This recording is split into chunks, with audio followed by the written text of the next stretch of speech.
This episode of Untold Stories is sponsored by Coin Gaming, Nexo, and Kava Labs. You'll hear more about them later on in this episode. I'm excited. It's a beautiful, beautiful, beautiful Monday morning here in always sunny in Sarasota, Florida. What is up, everyone? I am Charlie Shrem, and you are listening and watching Untold Stories, where twice a week we get to dive deep with some of crypto's most influential leaders to fully unpack and understand how this movement came to be. Because if we can understand how it came to be, we can know where it's going. And I'm very gracious. I'm very honored and I appreciate Jennifer. Thank you so much for coming on the show. Jennifer Harding-Marlin, you are a lawyer in Canada and the Federation of St. Christopher and Nevis. Oh, I didn't know St. Kitts stands for St. Christopher. Is that same thing? Yeah, that's Saint Christopher stands for St. Kitts. Oh, I didn't know that. I don't think anyone Yeah. knows that. And you have traveled extensively in the Caribbean, Central Canada, Central America, and Europe.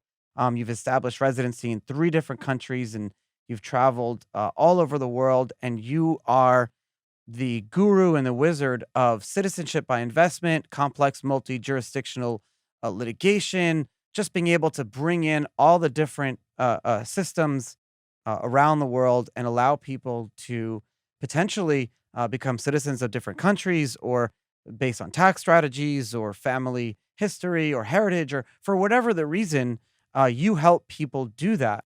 And what's so intriguing is most people, and tell me if I'm wrong, I feel like most people think that this whole citizenship by investment or second passports, secondary citizenship is a fairly new thing. Most people think it started like after the 2008 crisis or whatever. And then that's when it really kicked off. And now the crypto, whatever, and COVID and people moving around. But really, just the other day, I had someone who was actually a very high ranking member of the American government who's retired now, whispered in my ear. And he's like, no one knows this.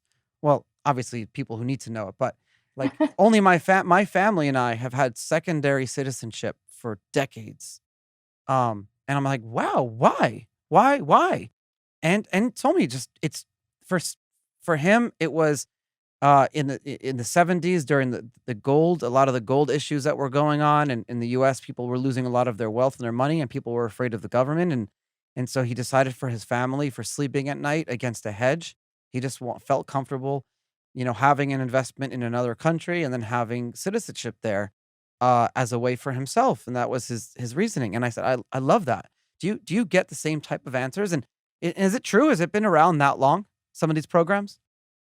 Yeah, so some of the programs have been around for a very long time. For example, we do a lot of St. Kitts and Nevis citizenship, and the citizenship program's been in operation since 1984.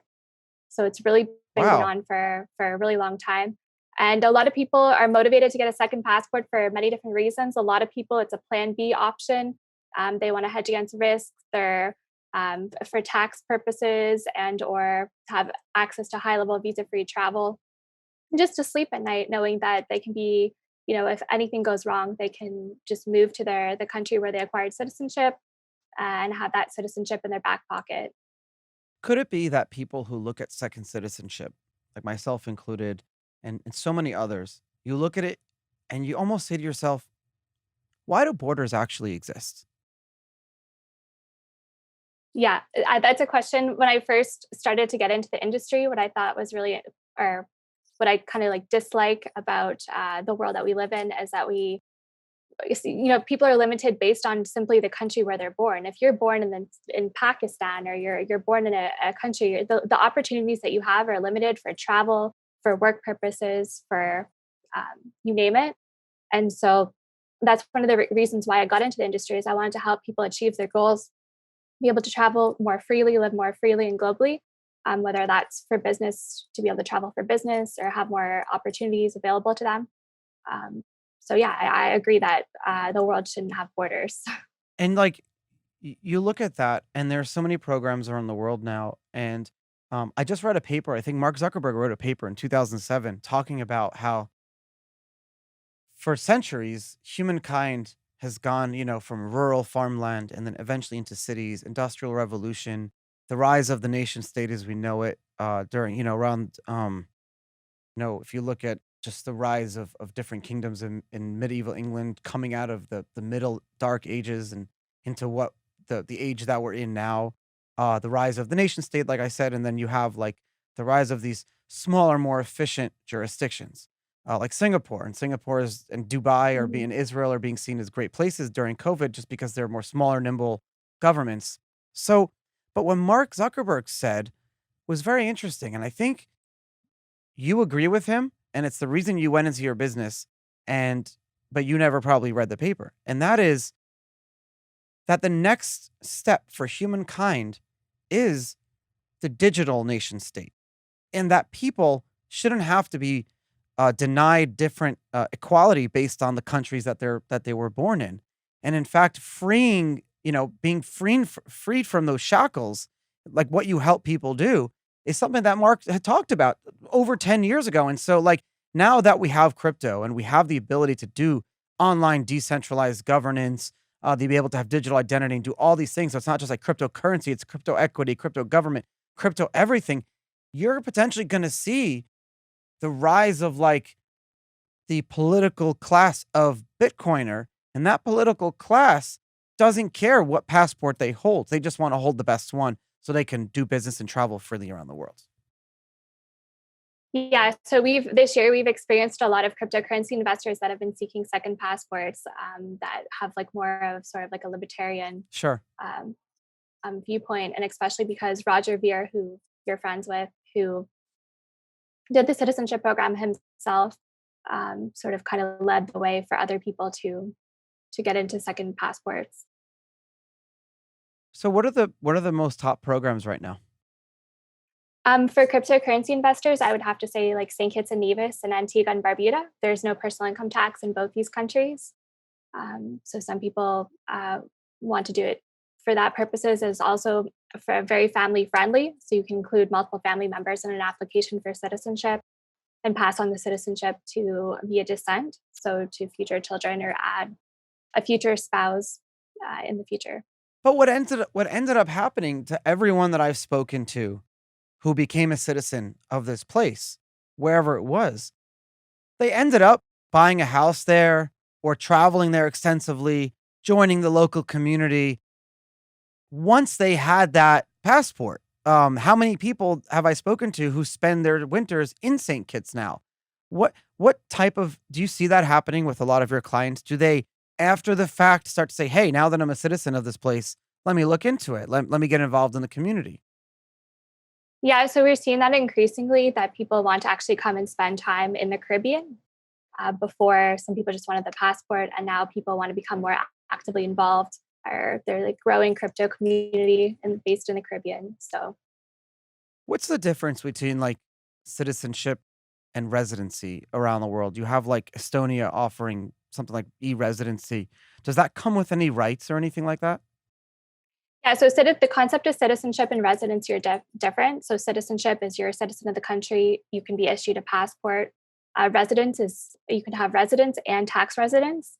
So residence would be that you have certain rights to live in the country, and tax residence means you're subjected to the uh, tax regime of the country in which you reside, where you live. Hmm. So a lot of the countries you have to spend over 183 days to be considered tax residents, amongst other factors. It's and with St. Kitts, what's that process like and how much does it typically cost? Yeah, so the process normally takes about 6 months from start to finish, uh, and there's quite a bit of documentation that's involved. And you only have to make the investment once you're approved. So there's the donation option as well as the real estate option for citizenship. Tell me like your typical client. What happens? What type of phone calls do you get? You get cryptocurrency. I'm sure you get a lot of cryptocurrency folk now. Before crypto was even a thing, who are your typical clients, and do they like tell you their stories of why or things like that? Yeah, so some people are motivated to share why they want to do citizenship. Other people just want to keep it private. So we're open to helping people all around the world. We have different clients. Someday they want it for the visa free. A lot right recently we've been doing a lot of Americans. So a lot of Americans that eventually want to renounce their Hmm. citizenship. So those are the typical clients that we're getting: high net worth individuals that want more freedom elsewhere. There has been, like, positive, but also some negative stigma about this written over the years. You, are working with the immigration offices, people very high up in these governments. Have they ever been afraid of keeping these programs alive, in the past? I think that a lot of the Caribbean countries in particular that offer citizenship by investment, they're really dependent on the citizenship by investment program because they're really based on tourism and financial services industry. And especially now due to COVID, they really want to maintain their citizenship program. So Do you I think think it'll ever it'll be like a continue. tipping point type of situation where just so many people are seeking secondary citizenship that other countries, bigger countries will open up, and then like what if the EU just opened up the ability to make it a lot easier to be, to do that or some of these places, could you see countries off rescind the right to become a citizen of another country where you'd have to give up your initial citizenship or just not be able to do it at all? Yeah, I mean, programs are subject to change all the time. Like Cyprus used to offer citizenship by investment program, which was recently shut down in September. All the citizenship programs, they do a due diligence background check on people. Yeah, So I think that's sort of kind of countries try to do a good job of that to maintain the reputation of their programs to continue to be attractive for international investors. that's really smart. Why did Cyprus shut down? I think just because of due diligence or pressure from other nations to shut down their program. Yeah, it seems like the EU ones get a lot of pressure and they don't last for a while. I know Malta is big now, potentially getting a lot of pressure from the EU as a whole. I wonder if that program will last. Yeah, it's hard to say. Malta program's been in operation for a couple of years now. Um, so let's hope that it continues. And I mean, I think if there's a program that interests you, you really need to jump on it because it might not be here tomorrow, in the next year. So Can we talk some numbers for my listeners? Like, what is a typical well, like if you look at St. Kitts, I think I heard it was like around $200,000 or something like that. yes, so it's 150,000 an investment contribution if you're doing the donation option, as well as if you're into want to do the real estate. There's the 200,000 to be maintained for 7 years with an additional donation fee of 35,000 main applicant, 25,000 spouse. I won't get into all the details. Sure. Yeah. But there's the real estate and the donation. And there's other Caribbean countries, not just St. Kitts. There's Antigua and Barbuda, St. Lucia, Grenada, Dominica that also offer citizenship by investment programs. Hey guys, the Coin Gaming IO folks are back at it with another amazing promo. This time they're giving away 3 Teslas from April 19th to June 27th. It's so cool. Bitcasino.io/Charlie. There's so many incentives and promos and things that they've been giving away over the past few months to my listeners. But now, if you go to bitcasino.io/Charlie and you play their game Live Crash, and you can get in the top 10 in all 10 tournaments, you will be entered in to win one of 3 Teslas. So all you got to do is go in there, play some slots, play some games, get into the top 10 in any of the games, and you'll be entered to win one of 3 Teslas. I mean, how cool is that? They've been giving away stuff at St. Patty's Day, at Valentine's Day. We're always doing so many amazing promos. bitcasino.io/Charlie. You will not be disappointed. Hey guys, it's Charlie. And remember that time we interviewed Anthony Trenchev from Nexo Finance? Well, they are on a roll right now, offering 5.9% APR on your crypto credit. You'll be able to borrow at less than 6% on some of your crypto. They got a savings account that's offering 12% interest a year. And now they have an integrated exchange so you can trade between all your cryptos without ever leaving their integrated wallet. It's so amazing. Make sure you check it out at nexo.io and start earning interest, start managing your assets, because crypto banking just got real with Nexo. I love that. That's awesome. I love Nexo. It's such a great company. Our partners over at Kava Labs and Binance just launched something really cool, an awesome new integration where you can earn 10% APY on your hard stablecoins using the Binance DeFi platform. This is actually pretty cool because Kava Labs has been doing DeFi, but actually in a decentralized way, offering governance for their token holders, and not only with their stable coins, but their lending products, all their different, the ability to stake and vote and earn different yields and liquidity mining. So not only is Kava Labs doing that, but partnering with Binance gives it that awesome, like full trailblazing go ahead to offer these really, really good yields with an amazing partner, Binance and Kava Labs together. Check them out at untoldstories.link/Kava. That's untoldstories.link/Kava. There's always some specials and crazy stuff going on. Enjoy. Do you have a very deep understanding of like international law as it relates to how even countries are formed and things like that? Have you read, almost like with a smile over the years, like these Liberlands, or you have that one that was in Croatia. They tried to start a nation state. I mean, like, does that to your hobbies, or does excites you, what you like to read about, or just for fun? Is there a crossover between that and what you do for work? Yeah, I mean, definitely like a Liberland, and just sort of like the promoting more freedom for people that are seeking more freedom, if it's in business or with their family or with travel. So I definitely see overlaps in that those are topics that interest me and that I like to read about. Do you think we'll ever see in our lifetime a new country? I think it's very well possible. It's kind of cool to Especially, think about. yeah. I randomly became friends with I talk about him on the show a lot. I know he listens to the show, but I recently became friends with someone who, a few years ago, who is like a deputy prime minister or speaker of parliament in his country. And the country is relatively new, and he was involved in the formation of that country. 10-year-old country just celebrated its 10-year-old anniversary, actually. Uh, and I love picking his brain. I'll just ask him just to get on phone calls or go out for dinner, and I'm like, what was that like? Just the paperwork, now he is involved, and I had him on the show actually. He's involved of his country's procession into the EU, and so that's a whole nother process too. And it's kind of cool to be doing international law. And it goes back to the question I asked you earlier. It's like, could we see a nation state that has no physical land at all, where it's like made up of people who say, I want to become citizens of this nation state, and this is our voting block, but we own land everywhere in the world?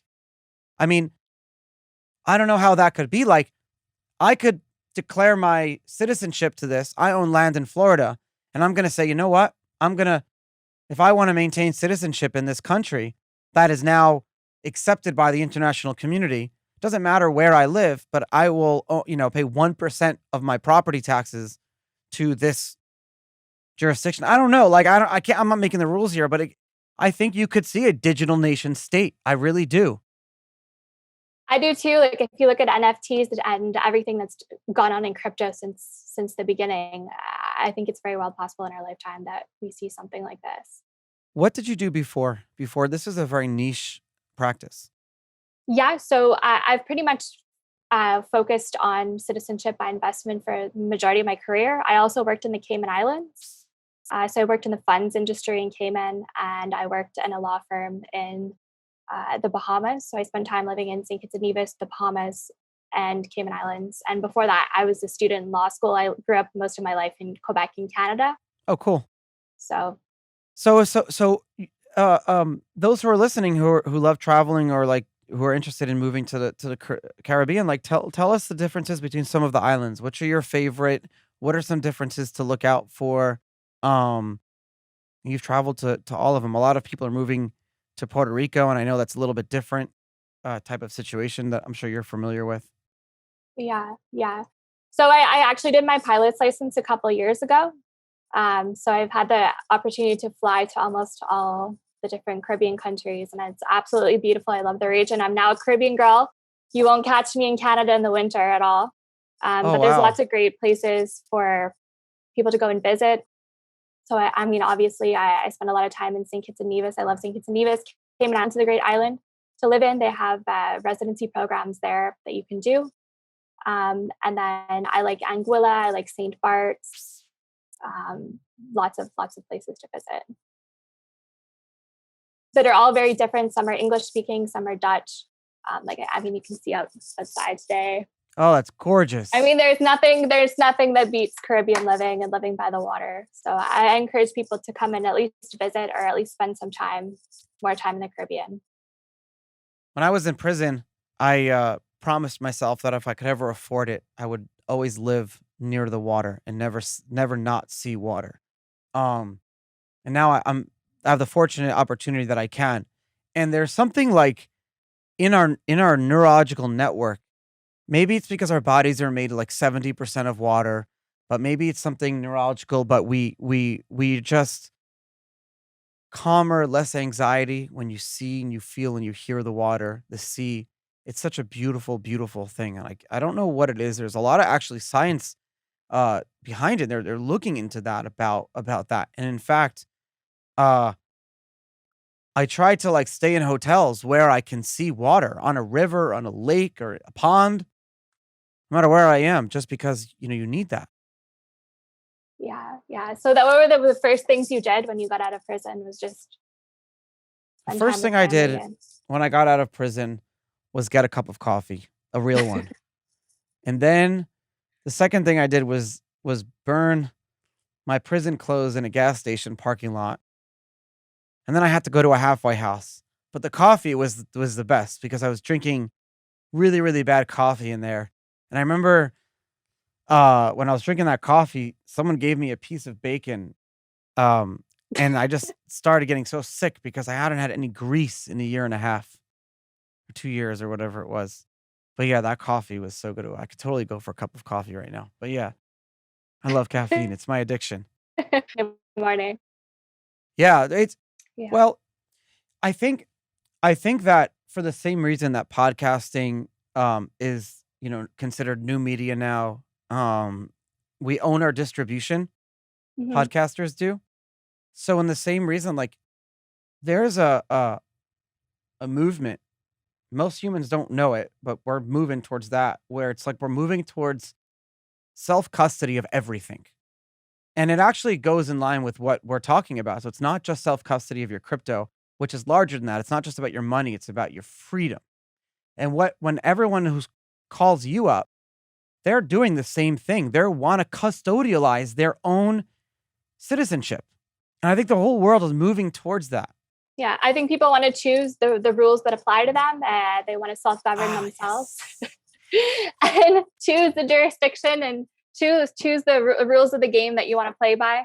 Um, so yeah. Wait, so let's dive into this a little bit more because we never had this before. You were born. We know our parents have said it for us. You got to follow the rules. You got to play the game. You got to live in it. But we never chose, right? We never chose which rules we had to play by. And then because of that, the rules have been largely unfair to the people that are playing them. But I think if what you're saying is, and tell me if I'm wrong, that if you can now choose the rules that you play by, there's now like jurisdictional shopping, right? Like people, it forces those jurisdictions to now have to compete with each other, and therefore maybe the rules will become more fair or better because they have to compete for you, for your business, for your citizenship, for your tax base. They have to compete for the tax base. Yeah, so that's a lot of part of what we do and what we help clients with is choose the best place for them. I think we're moving towards that big shift in the way the world works, and maybe that shift is like a new nation state that's only digital, or different governments taking crypto more seriously or investing in, and you see like treasuries and whatever that is, or just um why not have a passport system on a blockchain? Furthermore, like if what you're saying is true, like not what you're saying is true, but could St. Kitts or some of these countries say, "Hey, if you be we'll give you a citizenship by investment. But Jennifer, everything that you're telling me, it's all on money that you've already made." Could these countries offer, and then you can do it because if it's all done on a blockchain, hey, you seem like a good person during due diligence. We'll take you on as a citizen here. But no matter what money you make around the world, we want 0.5% of it. I would go for that. It sounds pretty fair. I mean, I don't think that people that have done the citizenship program will necessarily want that. No, not And then in the past, but I'm saying like oh, for the in the future. future, I think that there's too many programs that are competing against each other. That if you want to be the best and continue to be the best and attract the best, then You have you to have keep to a high give the standard. most. You have to have a high standard and give the most attractive offer. So, I mean, maybe that will happen, and some countries will do that, but I don't think anytime soon. Are people on citizenship probation when they get secondary citizenship from like Barbuda or anywhere? Yeah, so for some countries, they do follow up due diligence, like Antigua and Barbuda, as you mentioned, is an example. That once you obtain the citizenship, when you want to go renew your passport after 5 years, they do a follow up due diligence. So you have to resubmit some documents and pay Oh fees man. to go through the process again. So So you're like there's some on citizenship probation. programs that don't do that. So it's a little bit like seen as on probation for some of the programs, not all of them. Are there any countries that if you're a resident now, you cannot get second citizenship?